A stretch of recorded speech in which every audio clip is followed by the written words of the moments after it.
وبه نستعين أما بعد قال الله تبارك وتعالى في القرآن المجيد لقد كان لكم في رسول الله أسوة حسنة صدق الله العظیم۔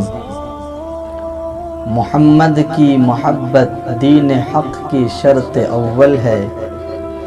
محمد کی محبت دین حق کی شرط اول ہے، اسی میں ہو گر خامی تو سب کچھ نامکمل ہے۔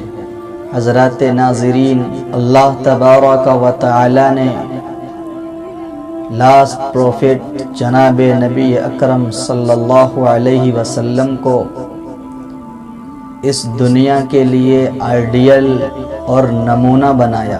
اللہ نے فرمایا لقد کان لکم فی رسول اللہ اسوۃ حسنہ،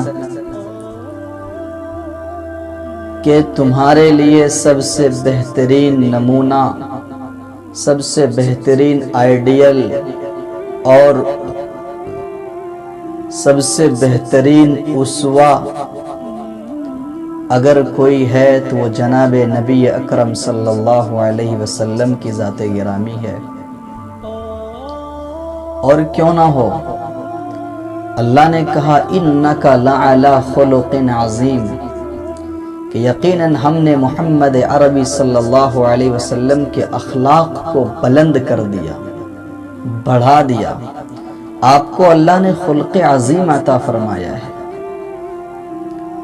آپ کے اخلاق ایسے کہ جس کی کوئی مثال نہیں، اور رہتی دنیا تک کوئی بھی آپ کے ہم پلہ نہیں ہو سکتا۔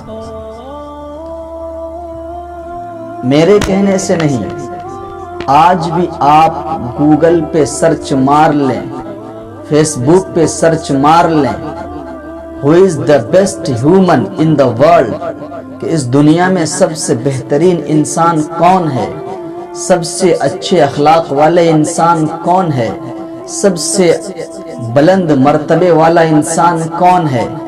آج بھی فیس بک ہمارا نہیں، گوگل ہمارا نہیں، آج بھی ان پر یہودیوں کا، عیسائیوں کا قبضہ ہے۔ وہی ان کو ہینڈل کرتے ہیں، وہی ان کو آپریٹ کرتے ہیں، اور وہی لوگ ان کو فالو کرتے ہیں۔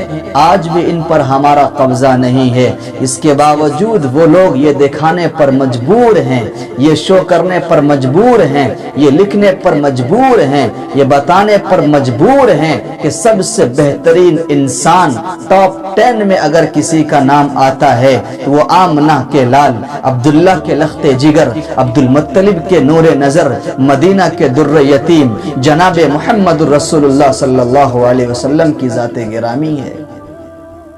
جب غیر بھی اس چیز کا دعویٰ کر رہے ہیں، غیر بھی یہ کہہ رہے ہیں، یہ مان رہے ہیں کہ نہیں، سب سے بہترین انسان پروفٹ محمد صلی اللہ علیہ وسلم ہیں، تو پھر ہم کیوں ان کو فالو نہیں کرتے؟ ہم کیوں ان کی باتوں پر عمل نہیں کرتے؟ سب سے بہترین آئیڈیل، سب سے بہترین نمونہ، سب سے بہترین زندگی اگر دیکھنا ہے تو جناب نبی اکرم صلی اللہ علیہ وسلم کی زندگی دیکھو۔